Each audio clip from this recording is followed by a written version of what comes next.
Recording by John Starr. Sylvie and Bruno by Lewis Carroll.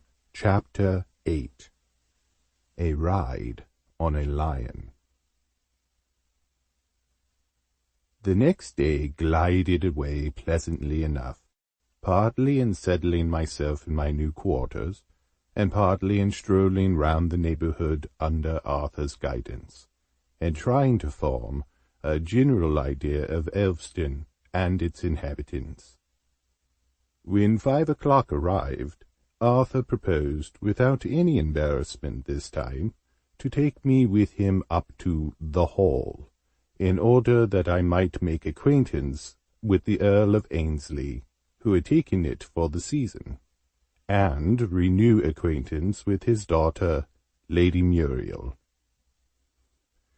My first impressions of the gentle, dignified, and yet genial old man were entirely favourable, and the real satisfaction that showed itself on his daughter's face as she met me with the words, "This is indeed an unlooked-for pleasure," was very soothing for whatever remains of personal vanity, the failures and disappointments of many long years, and much buffeting with a rough world, had left in me.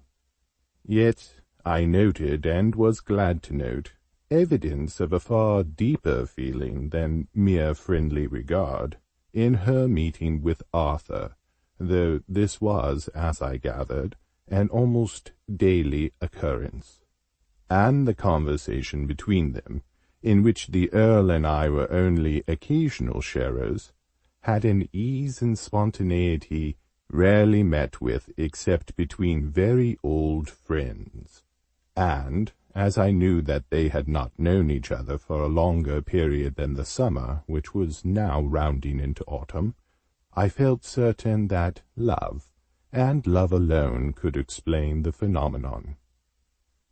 "How convenient it would be," Lady Muriel laughingly remarked, apropos of my having insisted on saving her the trouble of carrying a cup of tea across the room to the Earl, "if cups of tea had no weight at all. Then perhaps ladies sometimes would be permitted to carry them for short distances." "One can easily imagine a situation," said Arthur, "where things would necessarily have no weight relatively to each other, though each would have its usual weight looked at by itself." "Some desperate paradox," said the Earl. "Tell us how it could be. We shall never guess it." "Well, suppose this house, just as it is, placed a few billion miles above a planet, and with nothing else near enough to disturb it, of course it falls to the planet." The Earl nodded. "Of course, though it might take some centuries to do it." "And is 5 o'clock tea to be going on all the while?" said Lady Muriel. "That and other things," said Arthur. "The inhabitants would live their lives, grow up and die, and still the house would be falling, falling, falling. But now, as to the relative weight of things, nothing can be heavy, you know, except by trying to fall, and being prevented from doing so. You all grant that?" We all granted that. "Well now, if I take this book and hold it out at arm's length, of course I feel its weight. It is trying to fall, and I prevent it. And if I let it go, it falls to the floor. But if we were all falling together, it couldn't be trying to fall any quicker, you know, for if I let go, what more could it do than fall? And as my hand would be falling too, at the same rate, it would never leave it, for that would be to get ahead of it in the race, and it could never overtake the falling floor." "I see it clearly," said Lady Muriel. "But it makes one dizzy to think of such things. How can you make us do it?" "There is a more curious idea yet," I ventured to say. "Suppose a cord fastened to the house from below and pulled down by someone on the planet. Then, of course, the house goes faster than its natural rate of falling, but the furniture, with our noble selves, would go on falling at their old pace, and would therefore be left behind. "Practically, we should rise to the ceiling," said the Earl, "the inevitable result of which would be concussion of brain." "To avoid that," said Arthur, "let us have the furniture fixed to the floor, and ourselves tied down to the furniture. Then the 5 o'clock tea could go on in peace." "With one little drawback," Lady Muriel gaily interrupted. "We should take the cups down with us, but what about the tea?" "I had forgotten the tea," Arthur confessed. "That no doubt would rise to the ceiling, unless you chose to drink it on the way." "Which, I think, is quite nonsense enough for one while," said the Earl. "What news does this gentleman bring us from the great world of London?" This drew me into the conversation, which now took a more conventional tone. After a while, Arthur gave the signal for our departure, and in the cool of the evening we strolled down to the beach, enjoying the silence, broken only by the murmur of the sea and the faraway music of some fisherman's song, almost as much as our late pleasant talk. We sat down among the rocks, by a little pool so rich in animal, vegetable, and zoophytic, or whatever is the right word, life, that I became entranced in the study of it. And when Arthur proposed returning to our lodgings, I begged to be left there for a while to watch and muse alone. The fishermen's song grew ever nearer and clearer as their boat stood in for the beach, and I would have gone down to see them land their cargo of fish, had not the microcosm at my feet stirred my curiosity yet more keenly.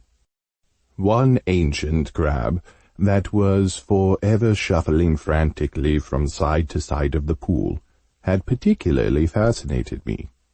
There was a vacancy in its stare, and an aimless violence in its behaviour, that irresistibly recalled the gardener who had befriended Sylvie and Bruno. And, as I gazed, I caught the concluding notes of the tune of his crazy song. The silence that followed was broken by the sweet voice of Sylvie. "Would you please let us out into the road?" "What? After that old beggar again?" the gardener yelled, and began singing. "He thought he saw a kangaroo that worked a coffee mill. He looked again and found it was a vegetable pill. Were I to swallow this, he said, I should be very ill." "We don't want him to swallow anything," Sylvie explained. "He's not hungry, but we want to see him, so will you please—" "Certainly," the gardener promptly replied. "I always please. Never displeases nobody. There you are." And he flung the door open and led us out upon the dusty high road.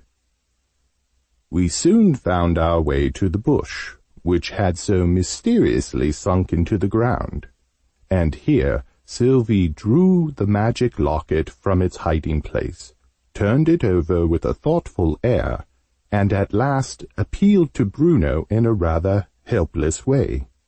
"What was it we had to do with it, Bruno? It's all gone out of my head." "Kiss it," was Bruno's invariable recipe in cases of doubt and difficulty. Sylvie kissed it, but no result followed. "Rub it the wrong way," was Bruno's next suggestion. "Which is the wrong way?" Sylvie most reasonably inquired. The obvious plan was to try both ways. Rubbing from left to right had no visible effect whatever. From right to left, "Oh, stop, Sylvie!" Bruno cried in sudden alarm. "Whatever is going to happen?" For a number of trees on the neighboring hillside were moving slowly upwards in solemn procession, while a mild little brook that had been rippling at our feet a moment before began to swell and foam and hiss and bubble in a truly alarming fashion. "Rub it some other way," cried Bruno. "Try up and down. Quick!" It was a happy thought. Up and down did it, and the landscape, which had been showing signs of mental aberration in various directions, returned to its normal condition of sobriety, with the exception of a small, yellowish-brown mouse, which continued to run wildly up and down the road, lashing its tail like a little lion. "Let's follow it," said Sylvie, and this also turned out to be a happy thought. The mouse at once settled down into a businesslike jog-trot, with which we could easily keep pace. The only phenomenon that gave me any uneasiness was the rapid increase in the size of the little creature we were following, which became every moment more and more like a real lion. Soon the transformation was complete, and a noble lion stood patiently waiting for us to come up with it. No thought of fear seemed to occur to the children, who patted and stroked it as if it had been a Shetland pony. "Help me up!" cried Bruno, and in another moment Sylvie had lifted him upon the broad back of the gentle beast, and seated herself behind him, pillion fashion. Bruno took a good handful of mane in each hand, and made believe to guide this new kind of steed. "Gee up!" seemed quite sufficient by way of verbal direction. The lion at once broke into an easy canter, and we soon found ourselves in the depths of the forest. I say we, for I am certain that I accompanied them, though how I managed to keep up with a cantering lion I am wholly unable to explain. But I was certainly one of the party when we came upon an old beggar man cutting sticks, at whose feet the lion made a profound obeisance, Sylvie and Bruno at the same moment dismounting and leaping into the arms of their father. From bad to worse, the old man said to himself dreamily, when the children had finished their rather confused account of the ambassador's visit, gathered no doubt from general report, as they had not seen him themselves. From bad to worse, that is their destiny. I see it, but I cannot alter it. The selfishness of a mean and crafty man, the selfishness of an ambitious and silly woman, the selfishness of a spiteful and loveless child, all tend one way, from bad to worse, and you, my darlings, must suffer it a while, I fear. Yet, when things are at their worst, you can come to me. I can do but little as yet." Gathering up a handful of dust and scattering it in the air, he slowly and solemnly pronounced some words that sounded like a charm, the children looking on in awe-struck silence. "Let craft, ambition, spite be quenched in reason's night, till weakness turn to might, till what is dark be light, till what is wrong be right." The cloud of dust spread itself out through the air as if it were alive, forming curious shapes that were forever changing into others. "It makes letters. It makes words," Bruno whispered, as he clung half-frightened to Sylvie. I can't make them out.